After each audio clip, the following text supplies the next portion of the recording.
Hello and welcome to this episode of Superhero Ethics. Today we're asking the question, is Starfleet actually a military? We're talking about the ethics of militaries in space and how it comes up in science fiction and why so often the military is given powers that probably shouldn't be a military or a non-military group actually is armed to the teeth.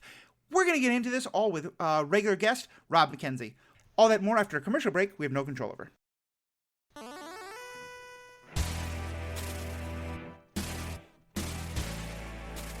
Welcome back. My name is Matthew. I'm your host. Rob has been a frequent guest on this podcast, and I'm also happy to say that pretty soon, after years of talking to him about Star Wars, he's also going to come on the Star Wars podcast. So my apologies to Ruth that I'm taking up so much of your time over the next couple of weeks, but glad to have you with us. Oh, it's no problem at all. I'm always really glad to record podcasts, and Awesome. It's a cheaper and more fun waste of time than a lot of my other pastimes. This is true. This is true. Well, and I've certainly heard from a number of the spouses of my guests as well as my own that, wait a minute, that means they're not going to talk my ear off about their crazy theories? Great, go have fun. So everybody wins. Exactly. And so this was a topic that you came up with, and it's one that I'm really glad you brought up because every time I've been recently rewatching all of Star Trek with one of my other partners, Abby, and the question of, we keep having these episodes where Picard or someone like that will say, oh, but Starfleet's not a military. And we always are sort of raising our eyebrows like, really? And so I was so excited when you started mentioning the topic. So why don't you talk a little bit about like what got you into this topic and how you sort of see it broadly? So I've been rereading. I just plowed through because there was a new book in the Lost Fleet series by John Henry. And he writes as Jack Campbell for that series. He's an author that was naval lieutenant commander. He's retired from the Navy, and he writes basically primarily military science fiction. He has one basically fantasy romance-ish series, which is reasonable. Right. But he writes what he knows, which is running a military fleet, right? Yeah. And so his Lost Fleet series and his Paul Sinclair series and the Genesis Fleet are all very much modeled on Earth naval militaries. And he has characters that are professional military officers and think and act like professional military officers, which is, when you compare it to a lot of other military science fiction where the authors have never served, it feels very different. Right. And you said, hey, do you have a topic idea? And I'm like, yeah, it's really weird that like Henry writes these deep philosophical, like how the use of force in the military books are as a military person. And we have a whole series nominally Starfleet based where they only very loosely wrestle with a lot of this stuff a lot of the time. Right. Yeah, and I think that was a lot of Roddenberry's idea. And my understanding from having read some histories about Star Trek is that to some extent, it started with the kind of, the trouble that you get into, that Roddenberry didn't want military stuff at all to some extent. But, you're trying to get a TV show about space in, network television. People are like, all right, cool, well, give us some spaceships fighting each other. But yeah, certainly it, whether it was intended or not, it got very baked in. And yeah, I think with it's a huge issue with Starfleet, but I think in so many of the TV shows and movies and also some of the books, this question of, is this thing really a military or not? Or if it's officially a military, why is the military doing your first contact situations or your space exploration situations? And I think even in one of my favorite shows, Babylon 5, that I often talk about, they're very clear it's a military and there's separate like exploration things. But when they start this, a station that is meant to be the house of diplomacy, they give it to the military to run. Yeah. So like these kind of issues come up all the time. Yeah, and so like Stargate ran for 10 seasons, right? And then it spun off multiple shows, right? So there's Stargate Atlantis and Stargate Universe, and the entirety of Stargate is Stargate SG-1 is the technical name of the first Stargate series, and SG-1 refers to the military unit that they send through for first contacts. Right. Right? And that's very weird, right? Like, you have a ground forces troop that is going out and making first contact with aliens. And why I mean, that's the way it's been historically in a lot of ways. Right. One thing that I mentioned on one of our bullet points later, when you talk about communication, is that that's how things were run without communication from home Right. in the age of exploration, right? And so they would send out ships that had an amount of military capability. Captain Cook was a British naval officer, right? And Hmm. he did a lot of exploration, and that was organized as a military force with some science on the side in a lot of Right. ways for all of his voyages. And so, like, this has historical precedent, but I mean, it's been done the other way as well. The Columbus wasn't really a military expedition. Magellan it wasn't really a military expedition, right? Right. And yeah, And I think it's fascinating because I'm glad you brought up those examples because, I mean, this is the case with Magellan and Columbus as well, but especially with ones where it is a military force being sent out to explore. One of the reasons is because they're not seeing the people who they might meet as equals or peers with whom they want a diplomatic relationship. It's the savages or whatever the heck they're talking about, and so it's fascinating to me that with something like Stargate, for example, where in theory they are looking for allies. They are wanting to have peaceful relationships. They are wanting to not just like conquer all these places and get rid of what they see as like lower life forms. They want to connect with the rest of the universe. And yet still it's the military being sent out. right. And then you end up looking at it through a lens of enemies and allies a lot of the time. Right. So the Old Man's War series by John Scalzi deals with this because he basically wanted to write his own version of Starship Troopers, which is another piece of classic military science fiction. And I mean, that's a really simplification of his reasons for wanting to write this book, but he wrote the Old Man's War series, and he wrestles with this because the military is like, well, we control all space travel in a Right. way, and so everything is kind of under the thumb of the military and in a quietly oppressive human government, and they seek out enemies and allies constantly, and they're in constant fights with all. They're like everybody's hostile to humans, and then you find out later when you actually talk with aliens, they're like, so humans picked fights with everybody. Yeah. We have like a council, a diplomatic council, where we've actually organized like an alliance between hundreds of alien species, and humans elected to stay out so they could fight more. And you're Hmm. like, why is that? Well, it's because the military wants control and power, and so it's the natural human. It's Parnell's iron law of bureaucracy at work, Right. which is like there's two groups of people in any bureaucracy, and one of them is the people that do the job that the bureaucracy is organized for, and one group is the people that organizes the bureaucracy. And eventually, the people who run and organize the bureaucracy gain power and start pushing the bureaucracy for its own ends Hmm. instead of Yeah. the ends that it was organized for. As someone who spent 20 years working in the nonprofit sector, I can 100% agree. This Yep. is exactly what happened. Right. I mean, This is Parnell. It sounds right because you see it all the time in all sorts of places, right? yeah. And yeah, I mean, it's funny because it's. I can actually draw a perfect example from that because this probably happens in a lot of places, but in the nonprofit world, especially in funding, we often talk about in development. We often talk about the concept of mission drift, yep, which is where you start with a specific mission, but then you find a funder who will give you a huge amount of money if you kind of do something tangential to your mission, but a little off to the side, and then a little more off to the side. And I think that's one of the things that can happen really in the shows we're talking about, where when it's a military or whoever, even if it is, if it's you're sending out anthropologist scientists to go look at a planet. The planet might have an incredible mineral that has never been seen on Earth that would be fascinating, but they're anthropologists. They're going to yeah, look for the natives to study. It's right, the people are going to look for what they're trained to look for.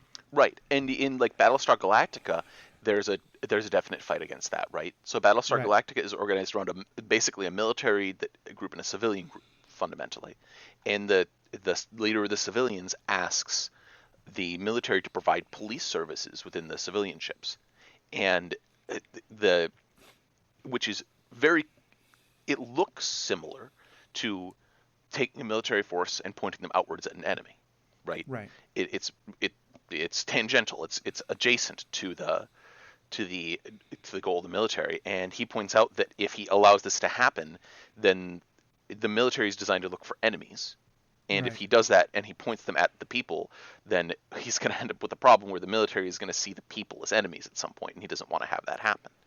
Right. And A situation that in our own world certainly we have no knowledge of oh no, no, whatsoever. never. We've never had that happen.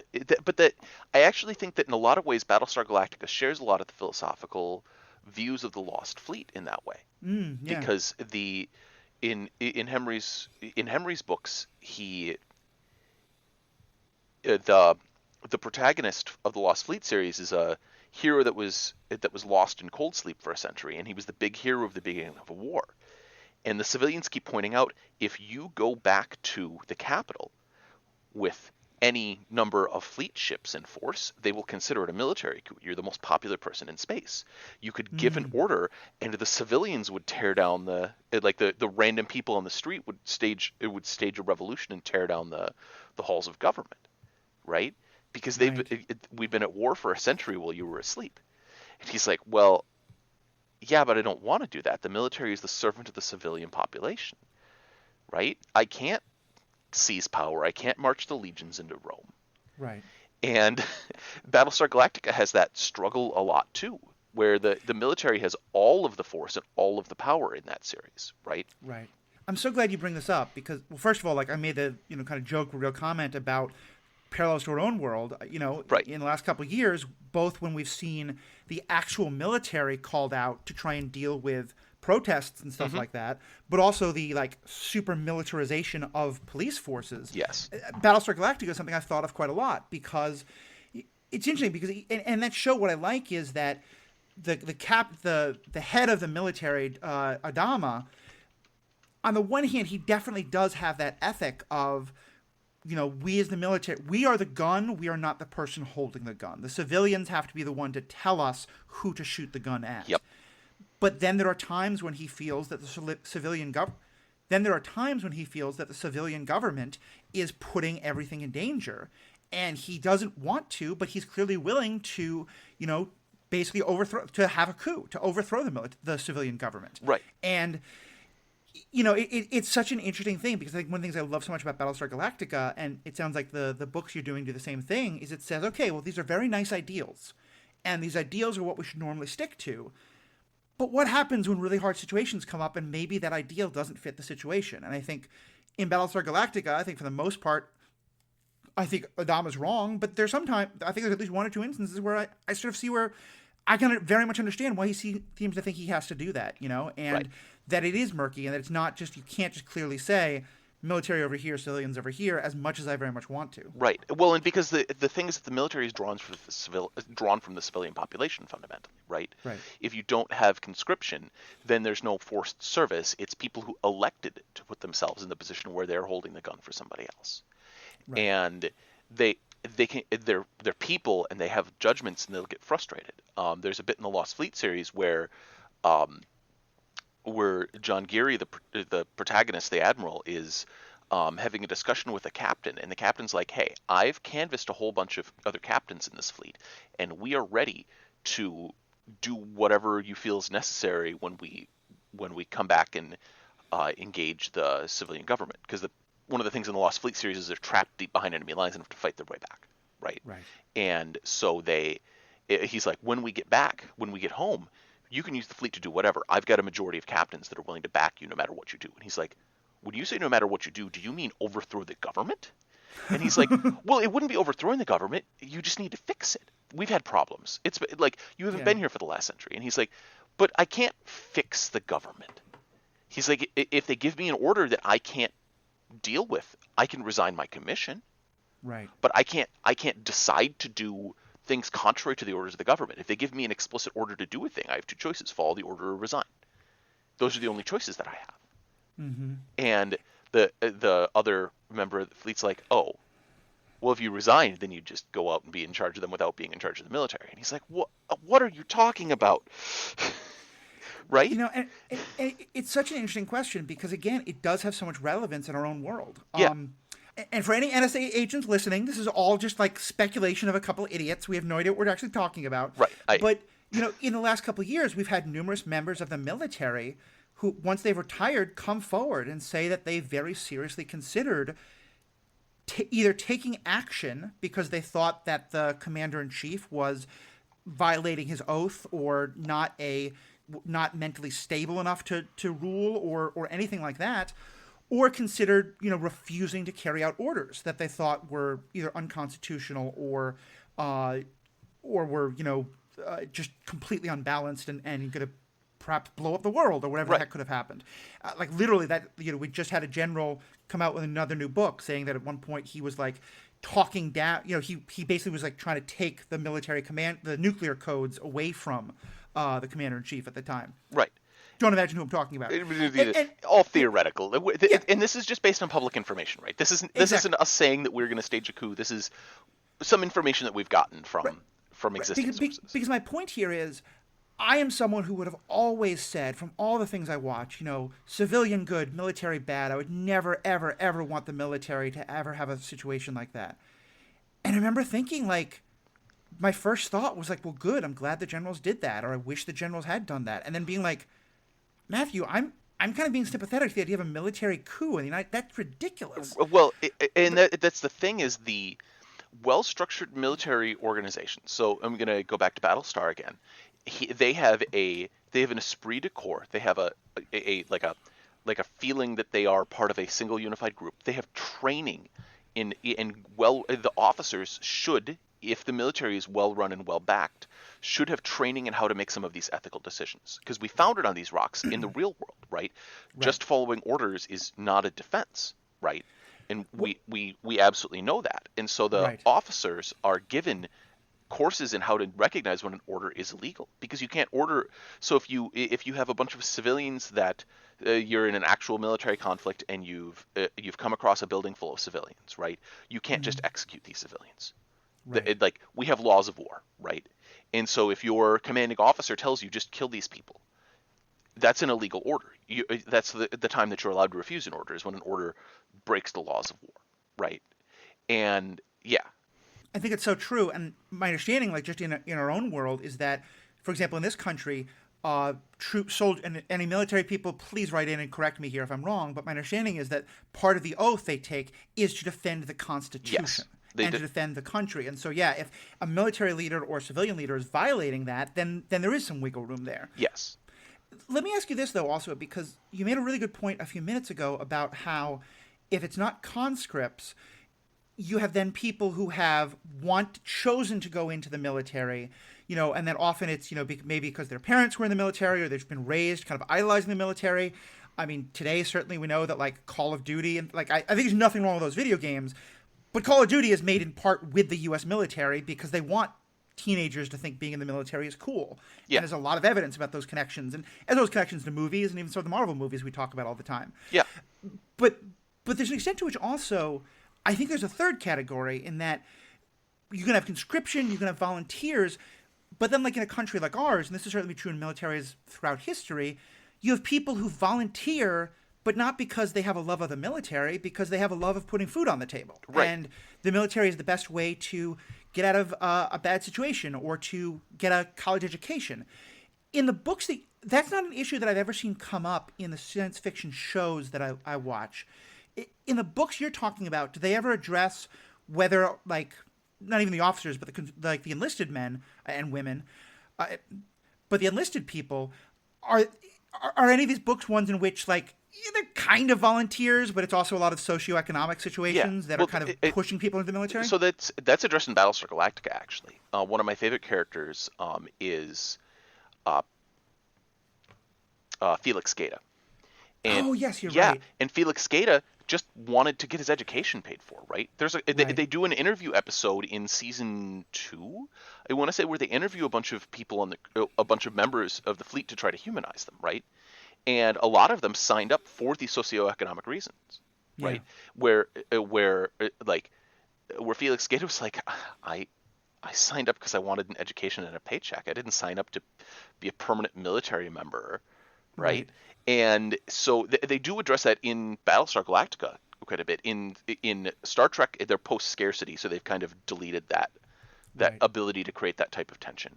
And also Starfleet's not a military, remember? Well, that's the thing, is that they start as not a military, right? They are I made that as a joke yeah, because we're going to get into that topic in a yeah, bit. I don't want to pull you off tangent. yeah. And so I'm reading the Divide series right now by Duiz, and the protagonist signed up to get out of a terrible situation on a slum planet, basically. Mm, And there keeps being flashbacks to her, like she signed up at 16 in order to get out of this terrible situation, and got fake documents and stuff in order to be able to sign up at 16, which is no, like, that's real, right? right. That doesn't have anything to, like, that's a situation that happens all of the time in all sorts of different things. In the Old Man's War series, the way that they conscript people is, well, not conscript people. You volunteer, but you are old and you are dying, and they take people up from Earth and they drop them into clone bodies. And so what you're Right. paying for is to get a second life, basically. But you're signing up for a pretty long term of that second life to be in the military. Mm-hmm. In the Forever War, which is phenomenal. Have you ever read the Forever War by Joe Haldeman? I haven't, no, but it's definitely going to go on Oh, my list. the Forever War is, he's a Vietnam vet, and Mm, in the Forever War, it's a novel about time dilation, basically. People yeah. sign up to be in a military conflict, and there's no faster than light travel. And so when you travel out to the military conflict on a close to light speed ship and then travel back, well, everyone you know and love, and in fact your entire civilization basically has vanished, Oh, right? okay. Yeah, because There's a military contract is like 300 years. Something like well, in, equivalent. in in his case, in their case, I think they signed up for 2 years of real time, 2 years of their clock time, which ends up being Hmm. 1,000 years of real time. Wow. Yeah. And so, the Forever War is a the Forever War is a remarkable book. I don't want to Mm, I don't want to try to mischaracterize Joe Haldeman's work because he's got a lot of moving pieces in it. But yeah. the protagonist is an educated person who signs up because he kind of believes, but he meets a lot of other people that have signed up for other reasons, right? Right. And that's there's a lot of stuff going on. Well, and I love that you bring that up, and especially I love that you bring that up, and especially the fact that he's a Vietnam vet, because one of the things that I'm thinking about a lot, especially every time we get into this topic of, you know, is everyone in one of these science fiction militaries a volunteer, or they either actually conscripted or kind of pseudo conscripted through, poverty and things like Hmm. that, or lack of opportunity. My mother, who was a very, ardent activist, a lot of my ideas of ethics came from her. Yep. I talked before about how she and I would watch the early Star Treks together. And one thing she often talked about with a lot of regret, especially once she and I were joined in, like, she and I together, protested the Iraq War and the Afghanistan War. Yep. And she would often tell me stories about the work she had done protesting the Vietnam War. And she often said that one of her biggest regrets from that time was that, the culture was, we are against Vietnam, we are against the atrocities in Vietnam, and so we're going to see all the soldiers as, baby killers. And Vietnam vets were treated horribly when they Yeah. came back by people who were outraged by what the military did. And, my mother talked very openly about, like, that in later years, like, there was a lot of awareness of, wait a minute, like, these people were, many of them were literal conscripts. There was a draft.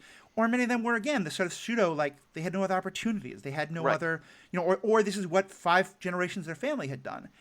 And that, by the time we got to, like, the wars in Afghanistan and Iraq, not just from her, but I think in the activist leftist community in general, there's much more of an understanding of we can be against the war while still support the conscripted people, and that there's a Right. difference there. And so I love that these books are talking about that. And it does not at all surprise me that a Vietnam vet was writing from that perspective, because I've talked to a number of vets who, might have had very negative feelings about the conflict or whatever they felt about it, but were outraged by the way they were treated by people who acted as though, like, it was their decision to go invade this country that they'd probably never even heard of before they joined the military. Right. And in the Forever War, especially when you're talking about the alienation when they came home, that's what he's writing about specifically. Is you come back and you haven't changed, or you don't feel like you've changed, but you have, and Right. the world around you has changed and everything is foreign, right? And Yeah. he and everybody treats you. They're like, well, you were a soldier that volunteered, but we hate what you've done out there. And he's like, this this is not what I thought would happen when I went Right. away to war, right? And so there's a lot going on in. He uses the science fiction fundamentally as a vessel to talk about alienation, talking about the change of society, the change of the people. I I strongly he won the Hugo and the Nebula and the Mm-hmm. Locus Award for this, and there's a very good reason. It's a I mean, it's in the same vein as Slaughterhouse Five in a lot of Yeah. ways, right? And Slaughterhouse Five is in the same I Vonnegut is wrestling with a lot of these issues, right? What I'm actually going to do is I can't guarantee this, but before I publish this episode, I'm going to check with our affiliate because we have this podcast because it's part of the Stranded Panda Podcast Network. We have a deal with I forget what it's called, but it's basically an organization of independent bookstores around the country. And if this works out, I'll put the website on the show notes for this, where basically like you can buy the book through us. You'll get a slight discount on the book. You'll also be supporting the podcast a little bit, and it'll make sure that the book will be sent to you, but it'll come from an independent bookstore, so you're not just buying it. So it's like, you're not buying it from a big public, like you're not buying it from Amazon. You're not giving Jeff Bezos any money. Yeah, you're not giving Jeff Bezos any money. You're giving the podcast a little money to help with microphones and stuff, and you're also getting the book at a bit of a discount. So because I know I want to read the book from what you're talking about. I think a lot of our listeners may. So to definitely check that out. Again, I can't promise it, but I hope it'll be in the show notes. Let me then switch to a topic that you started. We kind of started with, and then I know you started to get into, and I had to pull you back a bit. We're talking about things when it is a military. Right. Let's talk about Starfleet for a bit, because Starfleet claims, especially while Roddenberry is alive, that Starfleet is not a military. It is a exploration and science and diplomatic organization that just happens to be armed to the teeth. And just happens to have a full set of ranks, a full hierarchical structure. Like it's only modeled exactly on a submarine. Nothing to do with actual submarines. Right. But I know that in the civilian on civilian ships, like even on a ship like a cruise line, there is still a order of kind of like the captain and then like the next level down and the next level down among the people who run the ship. But like the dancers and the entertainers and the people who run the theaters on a cruise ship are certainly not part of that military structure. Right. In the way that in Starfleet they almost always are. Yeah. So when you look at Next Generation, they spend a lot more time below decks, basically, right? And you see different people with different roles and ranks because the Enterprise D is huge, and it's also very empty. The ship actually, if you look at the schematics, gives a tremendous amount of space per person, and they can carry like 1,500 extra people on that ship or something. They can evacuate a colony. But I've heard a lot of military people talk about how when they were on a ship, they don't remember a queen size bed that they got to sleep in. And because that's the other thing is that everything should look more like a submarine where everything's super tight, right? But when you look at their organization, everyone has rank pips, right? Except for a small number of like random civilians like Guinan who are just hanging out on the ship. Right. Like their ship's counselor, who's a professional therapist, right, has rank pips, and she takes rank courses and like commands the ship during a couple of bits, right? Yeah. And the random scientists all have rank pips. They don't have enough ranks for the number of people that are on the ship, but that's just a problem with the way that we have and you see mostly officers, and they don't really have enlisted, which is very strange. Right. It's not till Chief O'Brien who, and again, even there, like chief in our own military is like the equivalent of a sergeant, from what I understand, in the Navy. So it's pretty similar. Yeah. Yeah. And like O'Brien never talks about going to Starfleet Academy. Yeah. But the fact that he's like in regular militaries, there's a huge line of distinction of like officers fraternizing with enlisted folk. That never comes up, Yeah. They don't treat things as a military fraternization structure, for instance, like you're talking about, right? Like in DS9 even, which is DS9 takes one step further towards being actual military structure, right? But in DS9 you have relationships between Bashir, who's Starfleet and a ranked officer, and Dax, right, who also is a ranked officer.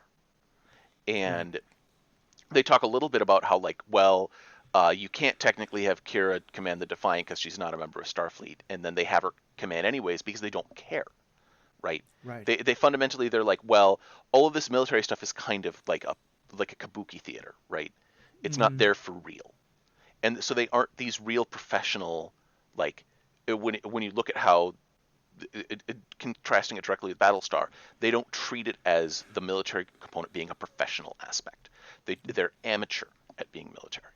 Right. And Even though they go to a Starfleet Academy, right, where it's I mean, I was going to say it's like kind of a mix of college and military training, but West Point, you learn physics and math, yeah, and like all the the military academies are all very good universities. yes, kind of like you're saying, like a lot of people. Yeah. A lot of people, go to West Point or Annapolis or Colorado Springs for the Air Force because, like Gata, they want the education. They don't want, but it comes with the military stuff. And one of the things you're making me think of is if folks want to think about a real life example or a TV show based on a real life example of the kind of what we're talking about, where like everyone gets put into the military. Hawkeye in MASH has a military rank. Yeah, I believe he's a captain. I think he often because he and like a lot of the other doctors and Klinger is a sergeant. The everyone in the MASH unit, even the medical staff, have military rank because for them it's not, you can't have like a hospital with military guarding it. Everyone has to be part of the military. Well, and they one thing. So I haven't served in the military, but I feel like the Paul Sinclair books by Hemry, which are a new ensign getting on a ship basically the space equivalent of a submarine, right? Right. It's set near future. We have spaceships and they have a space fleet, and it's modeled on the naval fleet. And I'm pretty sure a chunk of it is semi-autobiographical of how how you get on a new ship as a new officer and how out of place you feel and everything. Right. And reading those gave me a real sense of how members of the military feel about how they function in the military, right? Where the ensigns are professional managerial class, and he gets asked questions about during different circumstances. You have enlisted that you're in charge of. Do you know everything they do all the time? And he's like, no, but I know the important things. They're like, do you know exactly how to take apart and put together this weapon system? And he's like, I have a chief petty officer for that, right? I have a person who has all these skills. I have a high level knowledge of exactly how it works, and I have a knowledge of who has all the knowledge that I need. Right. And that level of training, and it's instilled in him that he has to be the one to make important decisions, right? The enlisted's job is to know their technical skills very well, and the officer's job is to take a higher level view and to make ethical decisions and have tons of training. He went through a 1-month legal course, and that's a hell of a course to jam into somebody's head for a month of military law. And these characters in Starfleet don't do that. They don't treat the military aspect as a professional thing that they've spent a bunch of time. There's a couple that do. Like Worf really, really wants to be professional military, right? Compared to everybody else. Because in part, though, he comes from I think one of the ideas of this is that part of the Roddenberry post-scarcity, beautiful, wonderful gay space communism, which, by the way, I'm super in favor of, is that the military isn't like training yourself to go out and kill people is something that people would look down on. So they're not military. Worf comes from a very different culture where the military is prized and no one would ever question that. Right. And it's funny you also bring up the idea of the person who has like a little bit of legal experience, but just a month worth, but relies on the petty officers and the like. That was exactly my father.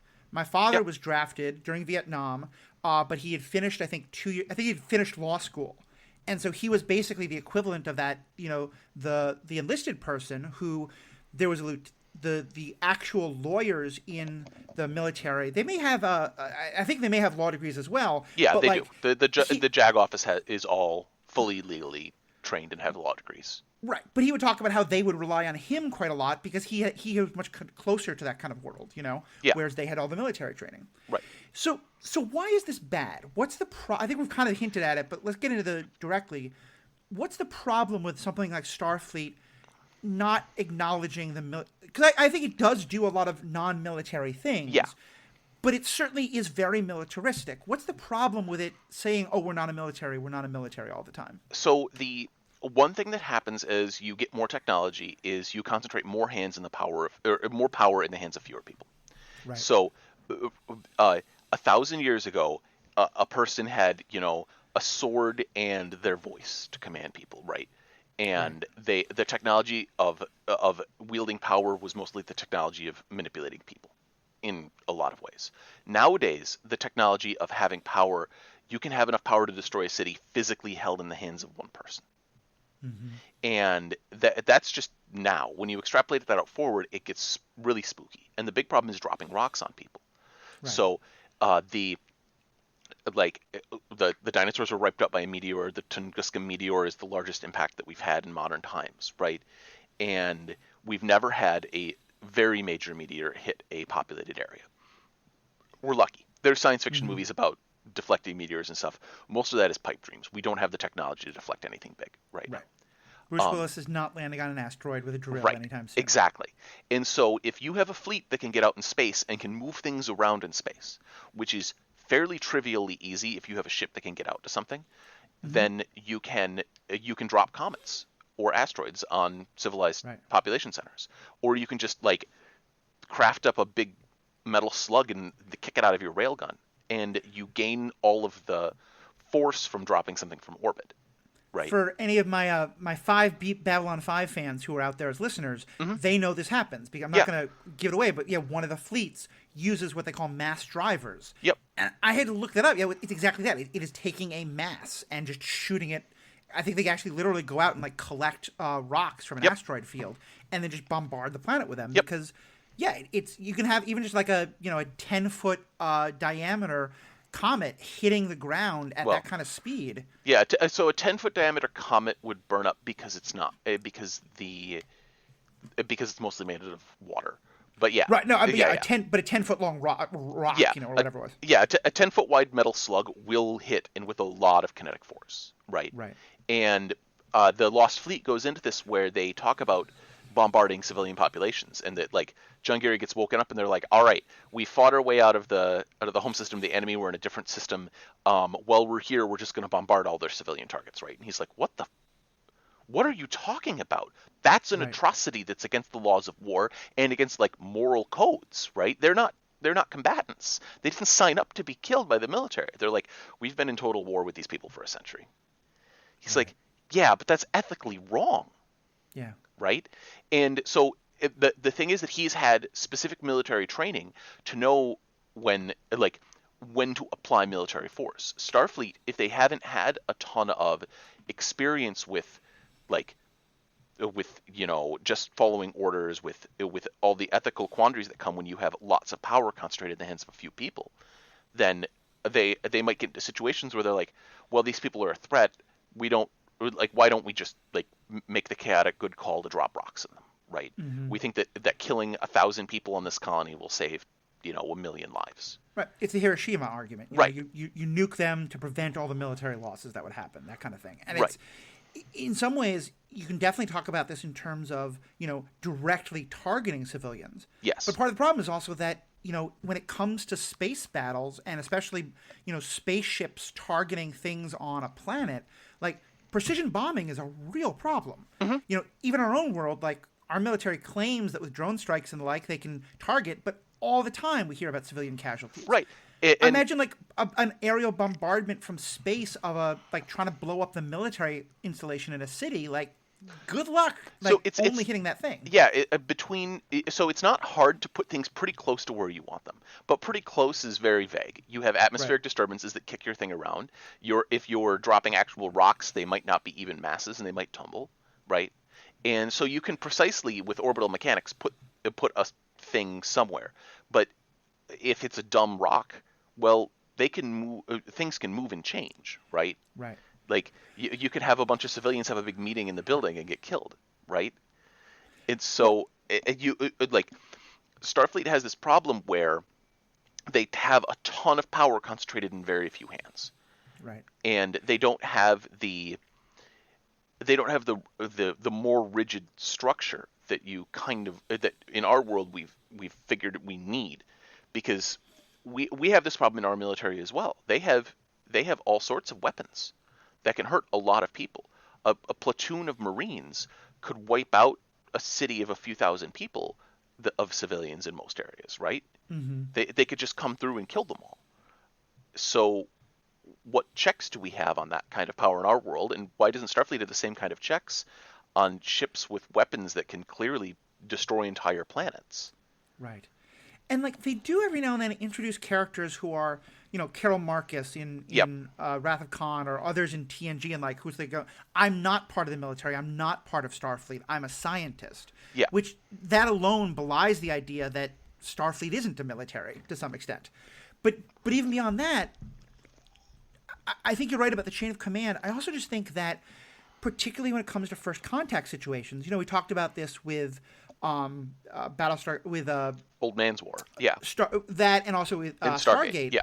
But even in, every time there's first contact in Starfleet, in Star Trek, most of the time, Picard is putting on the diplomat idea, and he's not being a military person. Right. But it's often made clear, again, especially once we get past the Roddenberry era, that the people he's talking to know that he is, speaking softly but carrying a very big stick. Right.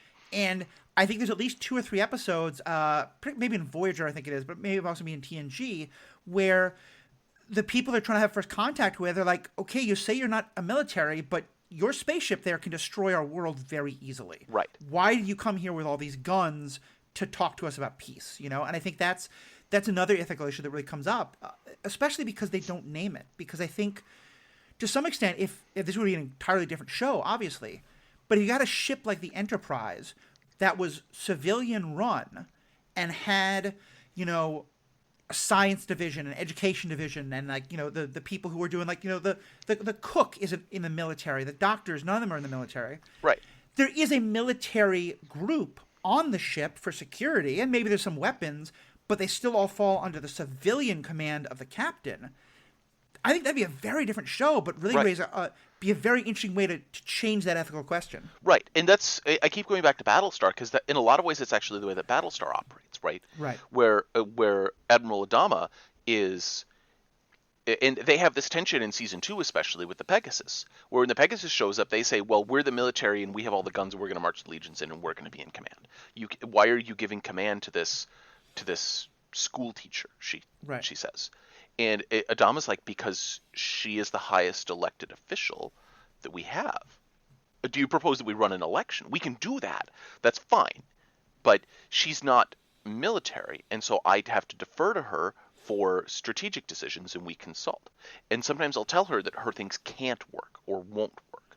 Right. But oftentimes they'll go to her, and she's the final call on things, despite not having any of this military and ethical training, because they're like, we must defer to civilian authority. Right. And one thing I really like is that there's definitely some times where he talks her out of things. Yeah. But there are also some instances, and these are some of my favorite episodes, where he says, "Madam President, this is not going to work. You're wrong." And she says, like, "I think you're seeing this as a military person." And it turns out she's right. Yeah. And he's willing to sort of accept that and to kind of recognize that, if you're a hammer, everything's a nail. If you're a military, not always, and I want to be very clear, I'm not trying to impugn military, in the real world. Just the opposite. Yeah. But it is very likely that, you're going to see things as potential threats because that's what you're trained to do. And so for him to sort of recognize that sometimes his viewpoint is wrong, I think is one of the best parts about that show. Right. And so that's why I keep going back to it very specifically, because I think that it's the contrast, right? Whereas Starfleet is people who have, and actually I think that this is probably accidental, but it feels right, where they're a post-scarcity society that kept some of the trappings of a military space fleet and then forgot about it. They were like, we don't need it. We don't need a lot of these things because our society is so good at not dropping rocks on each other and not having wars. So they lost all of that capability. And then they have a bunch of wars in Next Generation and then in DS9, right? Yeah, the more wars they have, the more they start looking like a military. I think that's so true. And as we've talked about, like once Roddenberry is no longer running things in DS9, it does start to become like that militariness comes back again. And I think one of the reasons why DS9 is one of my favorite shows is that it kind of creates the situation we were talking about from Battlestar, where you don't want to be a military, but the threat of, well, this first comes up actually somewhat in TNG, where the threat of the Borg kind of starts to push it more to being a military, and Picard and our heroes are pushing back against that. Right. But by the time of the DS9, between the Borg, the Dominion, the Cardassians, like everything that's going on, everyone's pretty much accepted that you're going to have to act like a military. And I don't think it's ever specifically stated in those terms or talked about as a major change, but the Defiant is 100% a warship. Oh, yeah. It is a ship built to go into combat. Well, and when they talk about that with the Defiant as a prototype, that means that they're trying to build warships, right?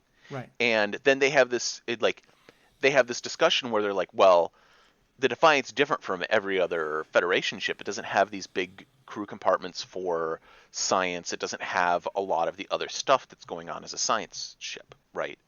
And it's clear, I agree, that the Defiant is designed as that.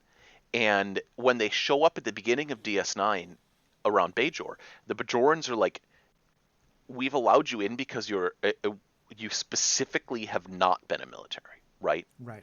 The Cardassians are a military. It's super clear, right? Right.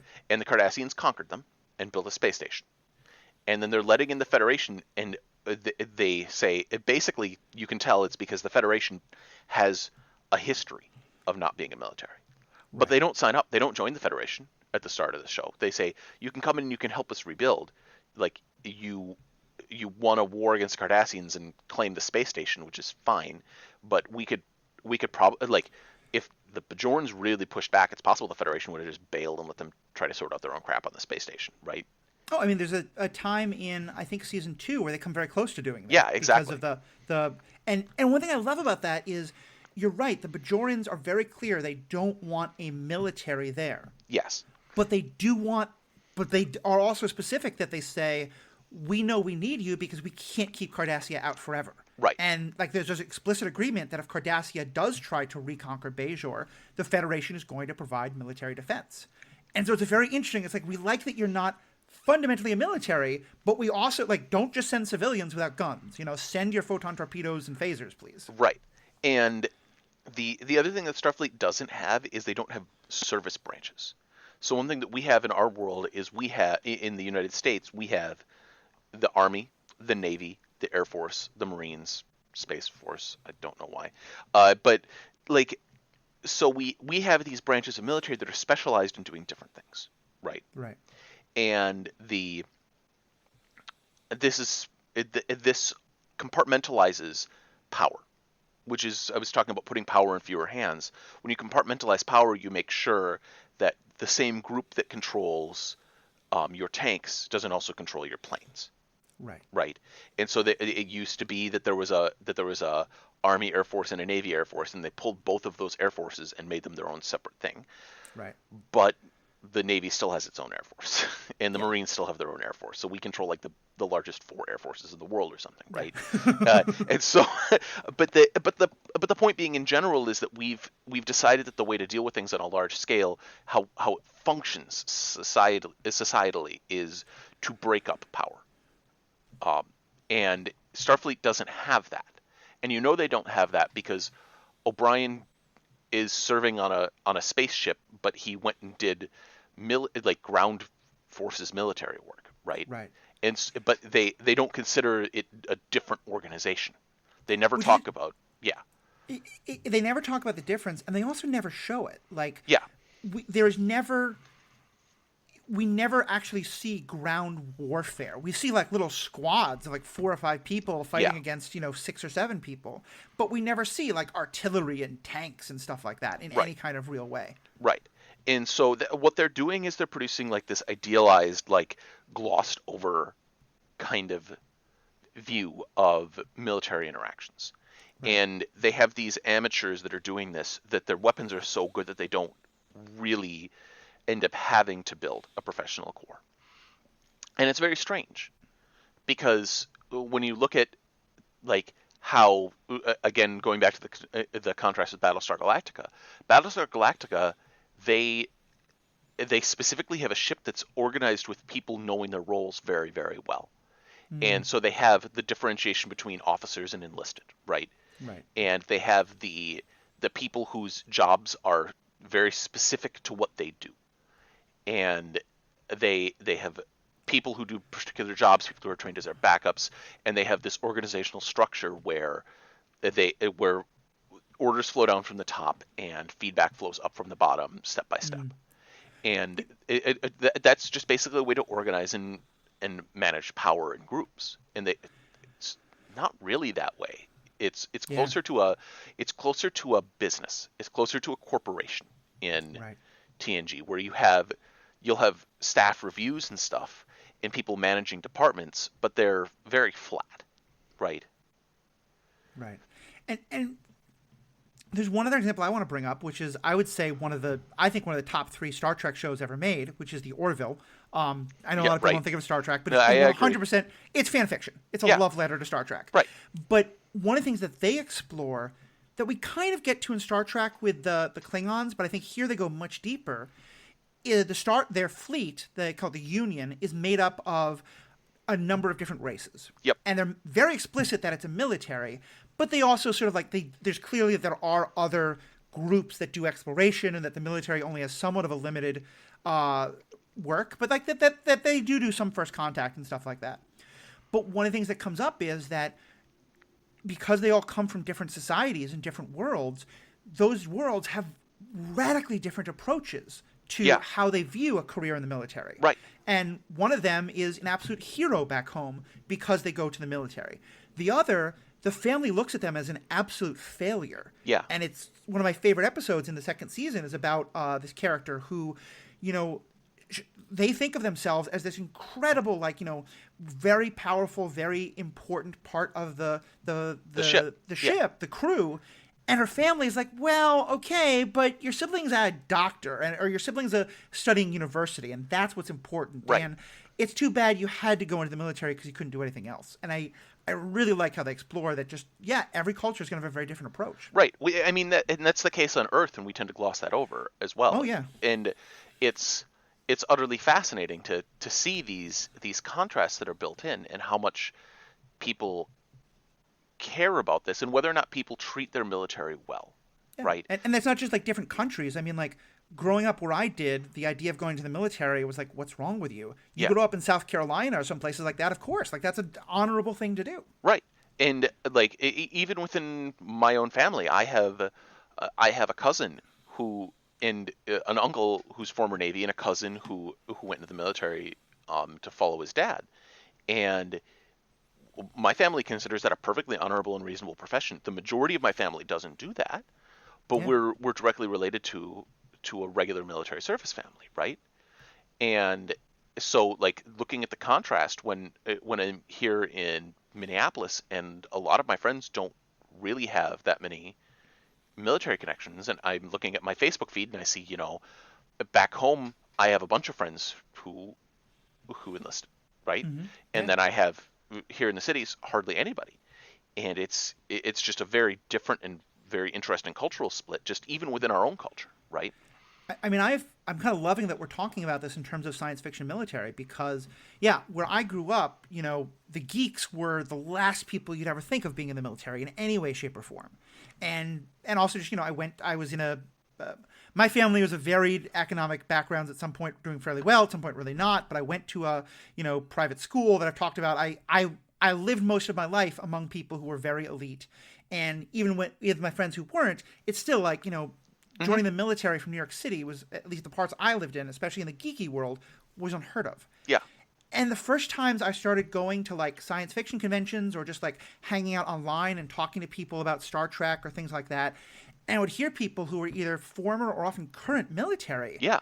I was like, wait, what? Why would? But then I realized, actually, of course, just anyone can go into the military. You can just be a geek and love the military. That's fine too. Yeah.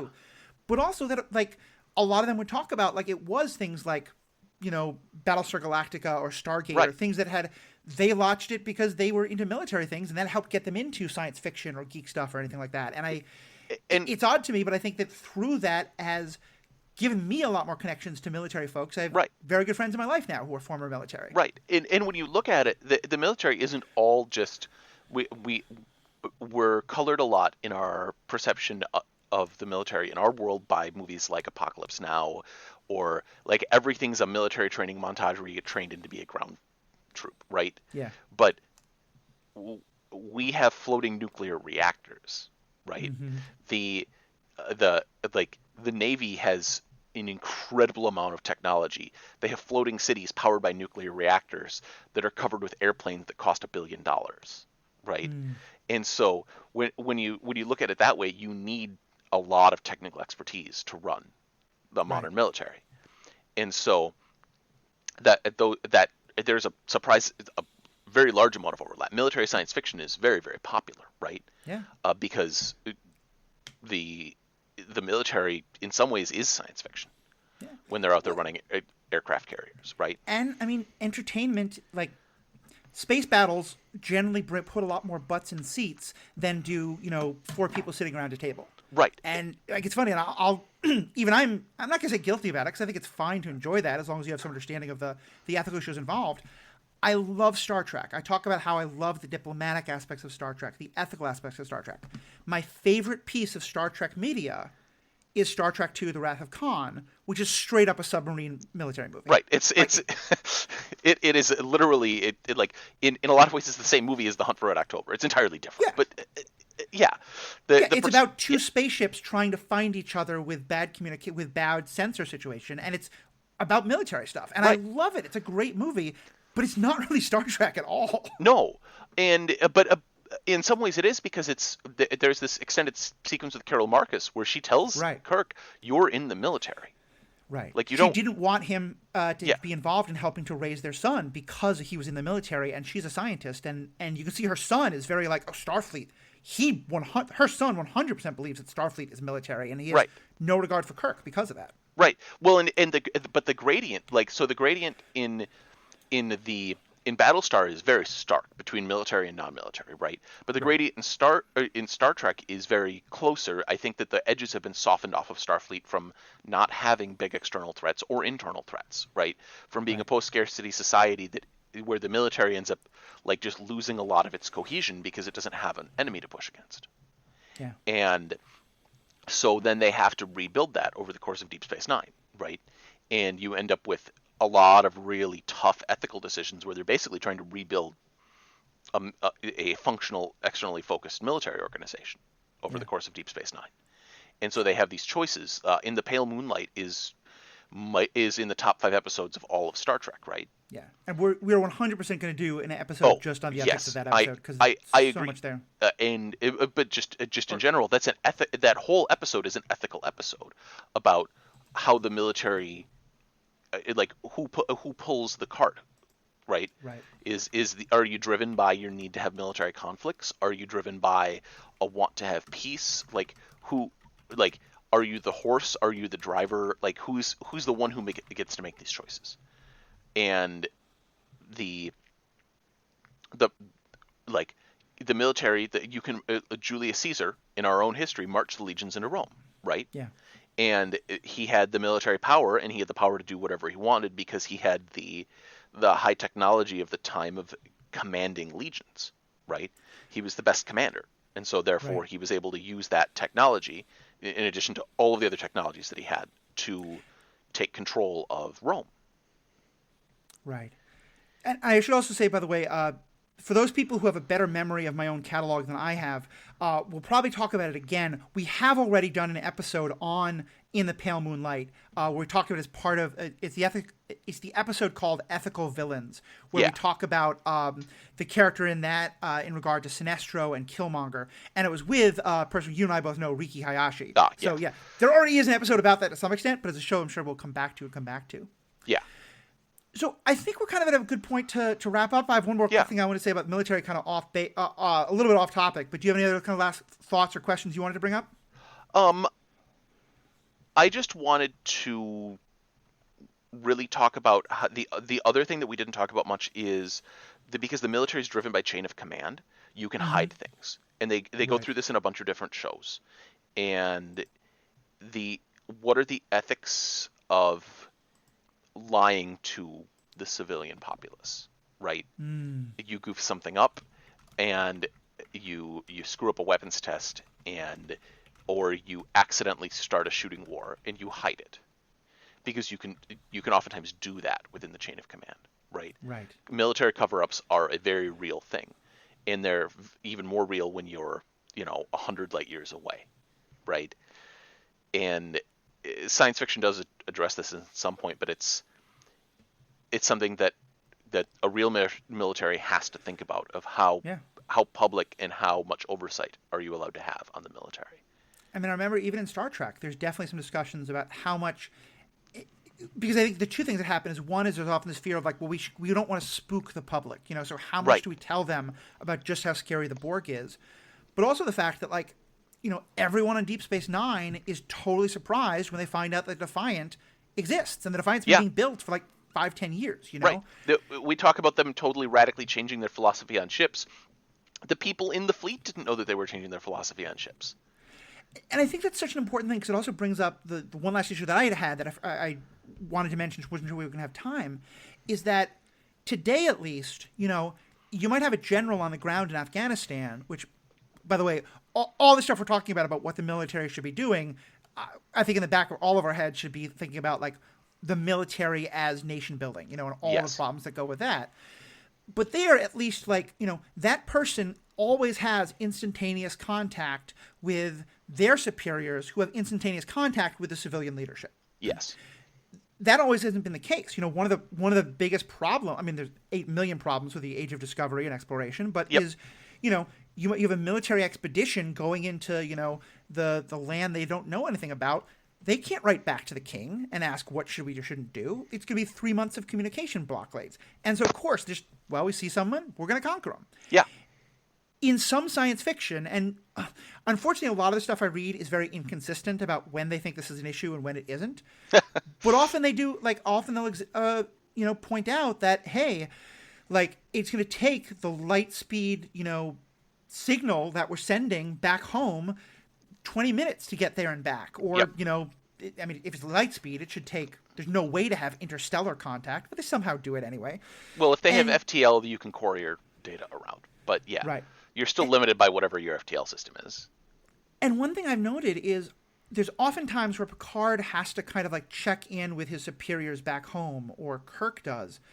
I don't ever remember them talking about, like, well, we talked to the civilian leadership, Yeah. And it's something I love about, I keep talking about it, but Babylon 5, you do have a military commander running the space station, which seems really problematic.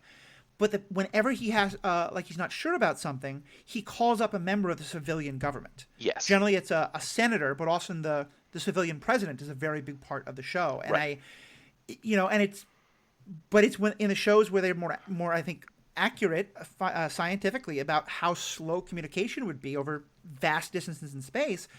Yeah, not only do you have a military commander, but even if they're theoretically under civilian control, the civilians have no way to influence what they're doing in the moment.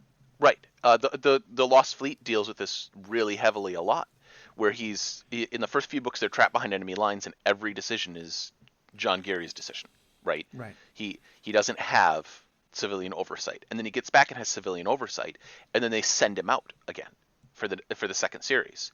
They're like, we're going to take your fleet, who are actually like a political problem because you won the war at the end of the last series, but we have this giant fleet that we don't know what to do with, so we're going to send you out to explore the borders of civilization. Mm-hmm. And then he's like, so I have a military expedition, I've been given some civilian experts, but I've been clearly placed in charge, right? Yeah. The civilians aren't a check on top of him. He's the only check on top of himself. And then in the next series, they do it basically again, but this time they take an ambassador and put the ambassador in charge of him. And so he has this cycle of like, now he's somebody else to answer to. And so this ambassador is like, all right, we're going to do this thing. And he's like, I can't ethically make that. I can't ethically do the thing that you're asking me to do. Yeah. And the civilian's like, well, I need you to do it. And he goes, okay, I'll resign my commission. She's like, but if you resign your commission, your fleet won't listen to me. And he's like, well, I don't know what to say. I can't ethically do the thing that you want me to do, so I have to resign. And she's like, but And that gets into all the stuff about the cult of personalities and the, like, is your loyalty towards the institution or to the people running the institution? And all this puts me in mind of an incident in history that I've been very fascinated about and I've read a lot of, which is, to my mind, the most recent is, to my mind, kind of the most famous or the biggest example in recent history of civilians like countermanding the military, and that's President Truman firing Douglas MacArthur and relieving him of duty because he wanted to be much more aggressive towards China. I think he wanted to literally invade China as part of the Korean War. And some of the books that I read, one of the points that one of them made is, that's happening in the late 1940s, early 1950s, when, radio contact is like MacArthur can talk directly to Roosevelt and then Truman. Mm-hmm. MacArthur was born in 1880. Yes. He went to West Point in like 1901 or 1898. Yeah. He was trained into the military at a time where if the telegraph lines are perfectly working, maybe you can get some civilian oversight, but there was much more kind of authority and discretion given to the military commander in the field because they didn't have the technology to have that kind of communication. And then by the time of the Korean War, they do, but MacArthur still, he has been trained all of his life to think, I'm the military commander on the field. That means my word goes, and I'll explain it to the civilians in 6 months when they find out about what happened. Yeah. And that kind of communication disconnect is a big part of why he thought he could do the things he wanted to do, even though the president was saying, like, hell no. Right.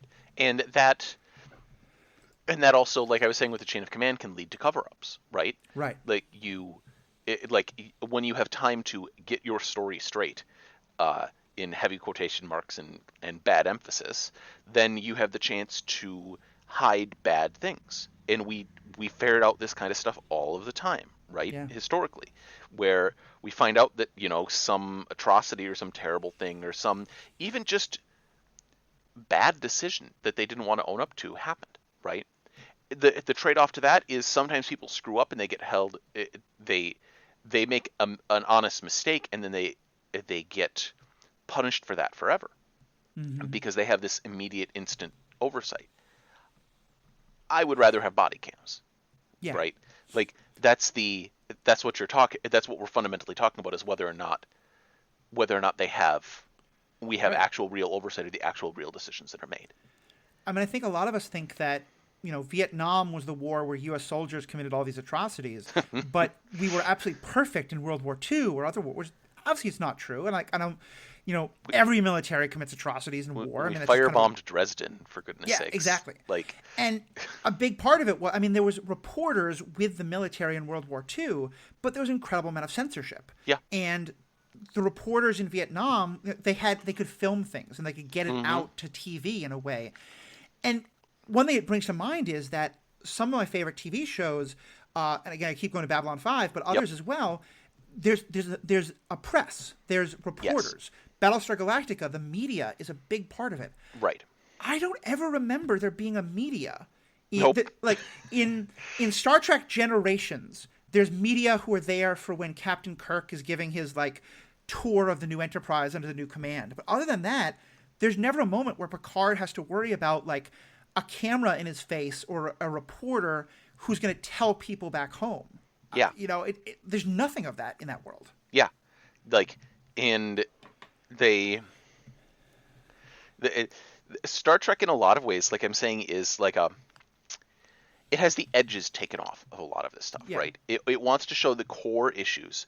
And this is not to say Star Trek is bad at showing those core issues. Star Trek is one of the most thought-provoking progressive shows that's ever been on television, right? Absolutely. But they oftentimes will just file the edges off of a complicated issue just to show you the core thing. Right. They don't want to get into the weeds. They don't want to get into, should we suppress the press, right? Right. No, they just want to talk about some core ethical issue, leave it on the table, and then kind of walk away, right? And I remember when Babylon 5 came out, it came out while Star Trek was coming out in terms of DS9. Yep. Part of why I was so surprised by it is, one of the first episodes, I think episode 5 or 6, there's a labor union on the space station, and the labor union goes on strike, Oh, and man. that was so different than anything you've ever had in Yeah. Star Well, Trek. Like, why on DS9? Why isn't there a character who's a reporter for the Bajoran yeah, news media, right? You can abstract all media issues because Bajor needs to know what's going on in the station that's hanging in orbit about them that can drop rocks in them, right? yeah, Like the station is a humongous threat, and they know it's a humongous threat. Why isn't there somebody reporting back to the Bajorans? Why is the only Bajoran that you have in the station that reports back Kira? right. Especially because we know that there are different factions on Bajor who have different opinions about it. Right. And when those like one faction doesn't like Starfleet there and wants to get rid of them, and that's a major plot point.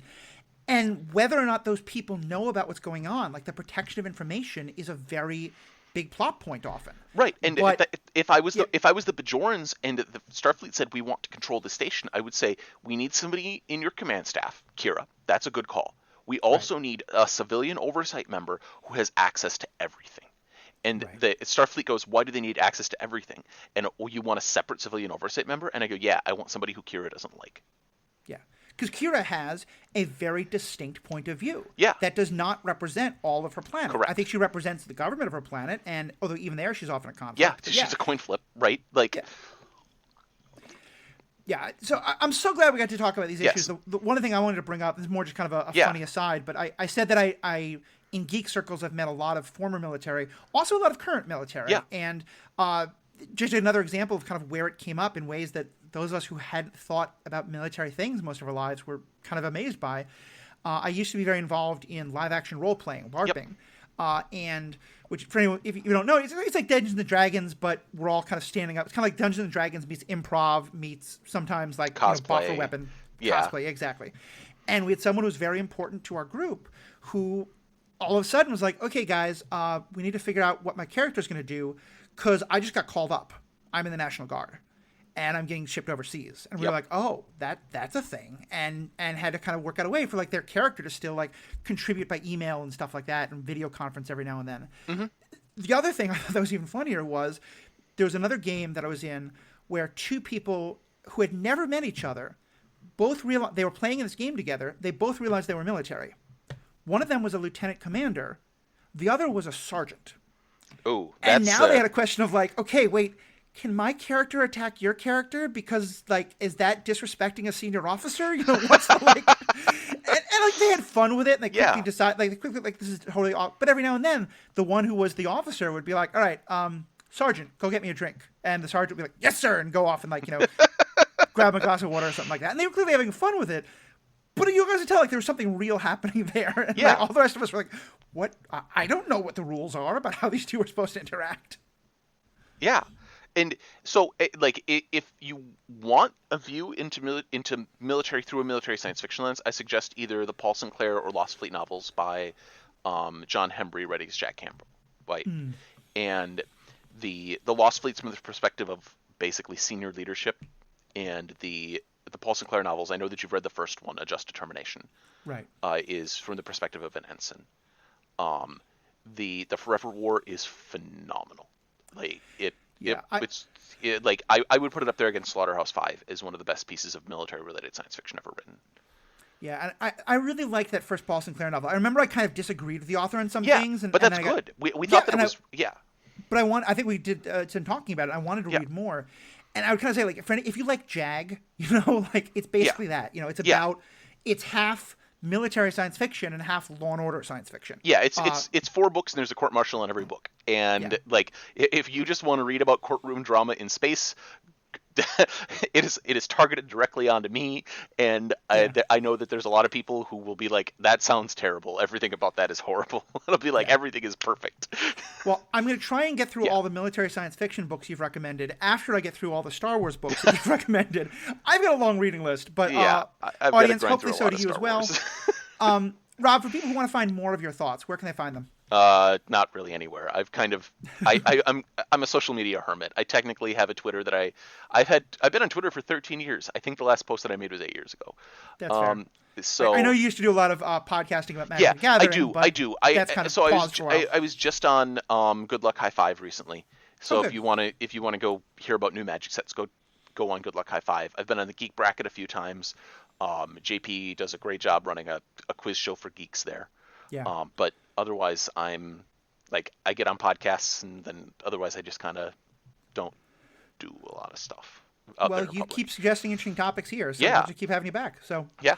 well, Rob, thank you so much for being a part of this. To our listeners, we've obviously touched on a lot of interesting topics that I think people might have a whole wide range of thoughts on. If you agree with us, if you have interesting, your own kind of reactions to some of these books, or your own real life interactions with the military and stuff that relate to what we've talked about, if you think Rob and I are completely talking out of our asses because neither of us have been in the military, let us know. You can find us on Facebook or Twitter at The Ethical Panda. You can also go to the website, theethicalpanda.com. And of course, you can just email us at theethicalpanda@gmail.com. And it's all three of those words is one, The Ethical Panda.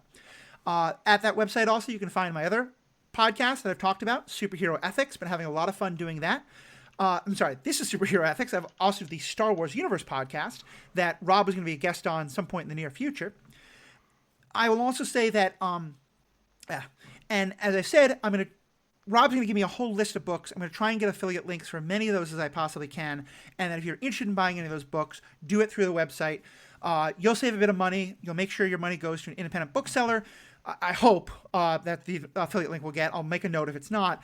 And of course, you get to help support this podcast a little bit. If you're looking for other ways to support this podcast, my other podcasts, we have a Patreon. It's not really taken off. I've not really put much effort into it. I think I'm going to start trying to do more of that in the fall and winter. I've been bad about updating it to some extent, but I'm going to be much more proactive about that and proactive about kind of letting people know. But there are some great benefits you can get from being a Patreon. You get ad-free content, for example. At higher levels, you can even suggest topics or get merchandise, all sorts of great stuff like that. But another great way to help support this podcast, because it helps more people. We're open to all reviews, obviously. If you don't love the show, please let us know. Although, if you just hate the show and you think I'm too leftist or anything like that, don't leave a 1-star review. Just if this isn't your show, you can listen to something else. But if you have constructive criticism, definitely give us a harsh review if you need to, or a positive review. But especially right now, during the month of September, if you write a 5-star review for this podcast or the Star Wars Universe podcast or any of the Stranded Panda network of podcasts, all you have to do is write a 5-star review and say something. Don't just say, like, I'm doing this for the contest. Say something about the show. You get entered into a raffle where you can win an Oculus 2 or a Nintendo Switch of your choice. And every review you write gets another entry. You can't write, like, 3 different reviews for Superhero Ethics, but you write a review for Superhero Ethics, that's 1 entry. Star Wars Universe, that's another. The MCU Cast is a 3rd. PandaVision's a 4th, etc. So write those reviews while we're still in September. Join Patreon if you want to help support. Definitely buy those books that we're talking about. And most importantly, have a good day.